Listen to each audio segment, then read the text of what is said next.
Yo, what is going on, guys? A gamer here, and today we're back with once again a very different video than what I usually do.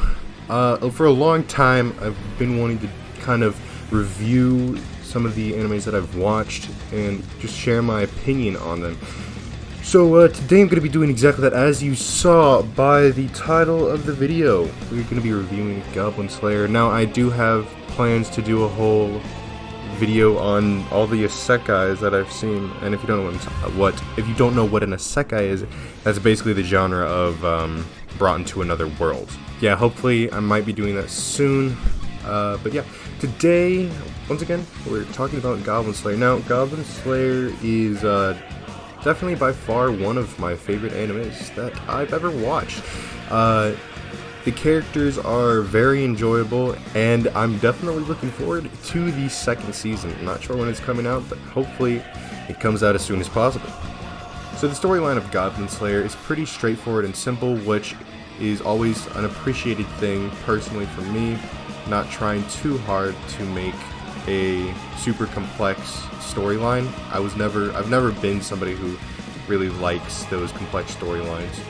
I'll touch on that a little bit later. So what Goblin Slayer is about is you follow the Goblin Slayer around on his adventures slaying goblins. It's as simple as that, and you get to meet the people he meets along the way. There is a bit of a plot peak towards the end of the anime. I'm not going to spoil anything, but it was interesting enough to where you really kind of felt the excitement and anticipation for what was going to happen, but it wasn't too complex or forced, I feel. A very peculiar thing that this anime does is it doesn't actually give anybody any particular names. Everybody is referred to by their role. So Goblin Slayer is referred to as Goblin Slayer. The priestess that we meet at the very beginning of the anime, who I guess would be considered the protagonist, she is simply called the priestess, basically. The lizard man that follows him around is lizard man. The dwarf is dwarf. The high elf is elf or high elf. It's a very simple naming process, which I can fully appreciate, because I feel like throughout this they really wanted to make things as simple as possible, but they really executed it very, very well. From the names to the storyline, it's all enough to keep you intrigued and really be able to connect with the characters and really like them, but it doesn't force anything to happen or force any of the characters to develop, I feel like. Now, by now, I've watched it 4 times, I believe, or so, and I'm actually in the process of rewatching it again, because to me, that's just how good it is. So one of the elements that I really enjoy in the anime is obviously the Goblin Slayer himself. He is a grade A badass that I think everybody just can appreciate how cool he is.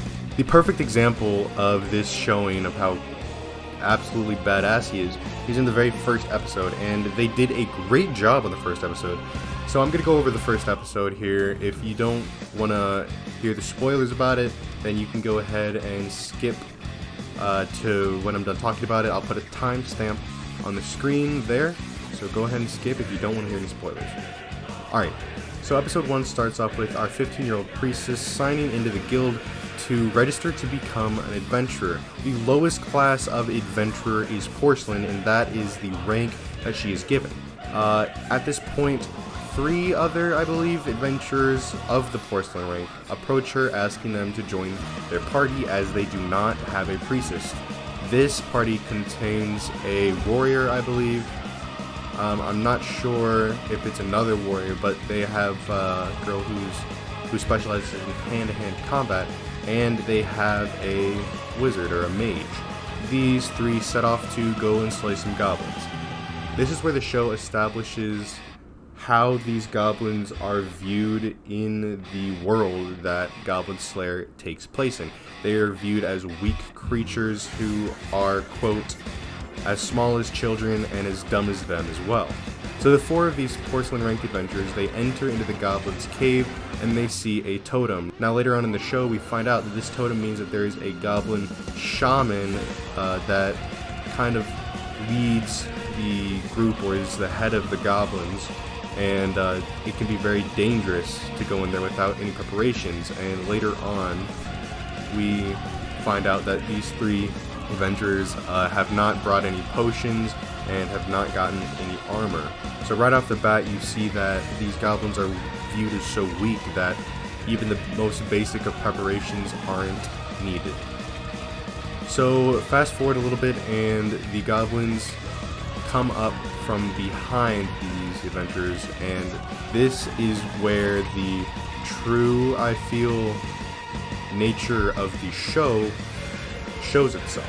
The mage gets stabbed in the stomach, and the warrior starts fighting off the goblins, but due to his sword being too long, he hits the top of the cave, hits the roof of the cave, and ultimately he is killed, being brutally battered to death and having his arm cut off by the goblins. This is where we have the hand-to-hand combat girl come into play, and she manages to do a fairly good job, but then a hobgoblin catches her feet, and this is once again where the true nature of the show really comes out and, well, shows itself.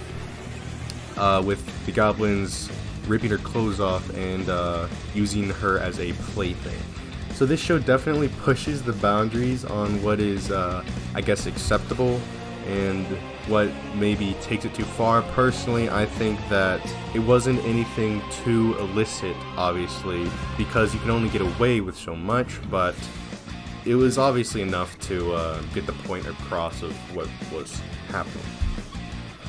So at this point, the priestess is attempting to try her best to protect the mage who had been stabbed, but she gets shot in the shoulder with an arrow, and this is where things are really not starting to look good. And this is where we get our first glimpse at the one and the only Goblin Slayer coming out of the darkness, eye glowing red and ready to slay some goblins. This is truly the part of this first episode that really captures the viewer's attention and gives them a feel for how this character is going to be for the rest of the anime. Right off the bat, he is presented as an expert goblin killer and as a kind of straight-laced, I guess you could say, cold-hearted kind of guy. But once again, it is done in such a way that really just makes you feel like this guy is an absolute badass. And it just makes you love the character from the start, which is a very good thing to do. So that is basically the overall review of the first episode of this anime. So as you saw from the clips that I probably put in the background, then you can kind of get an idea of how it looked like. So this anime is definitely on the simpler side in terms of storyline, but throughout the anime you do get a lot of character development, mainly with Goblin Slayer, but obviously he is, I guess you could say, the true main protagonist of this anime. So there is a lot of character development with him, and although very slightly, he does change over time. So I think another good thing that this anime does in terms of character development is that they don't drastically change the characters like some other animes do. They presented him on the very first episode as a badass Goblin Slayer, and throughout the whole thing, he does not change. He is a very, very lovable character, and I think that they were smart to keep him that way, because I've seen other animes that have taken a good character and kind of drastically changed them, such as in Re:Zero. I feel like Re:Zero is definitely more of a plot-driven anime, but in terms of Subaru, he kind of lost his cool for a little bit, which he's really kind of out of character for him. So, but in this anime, he always stayed calm and always stayed a straight-laced, lovable Goblin Slayer. So this video doesn't have a script. I'm just kind of going off of memory and stuff like that. But once again, this is more of, I guess, a pilot episode, if you will let me get that technical with things. But it's just kind of seeing how far I can go with just winging it, I guess. But this is definitely quite enjoyable, as some animes I really just kind of want to share my opinion on, even if it is just a couple people watching. So overall, I would highly recommend this anime. I would definitely recommend it to fantasy world lovers, because it doesn't quite fall under the isekai genre, but once again it does take place in a fantasy setting, so that opens the gate to imagination and creativity. Out of 10, I'm definitely going to have to rate this anime a 10. Obviously, this is in my personal opinion, and once again, due to this being kind of just a wing it type video, the rating may not be as thought driven and accurate as it would have been if I put a lot of research time and stuff like that into it, but I'm just doing this video for fun. If I do other videos like this, I'm probably just going to be doing those for fun. So this opinion is definitely coming from more of a biased sort, as obviously I've watched it 5 times.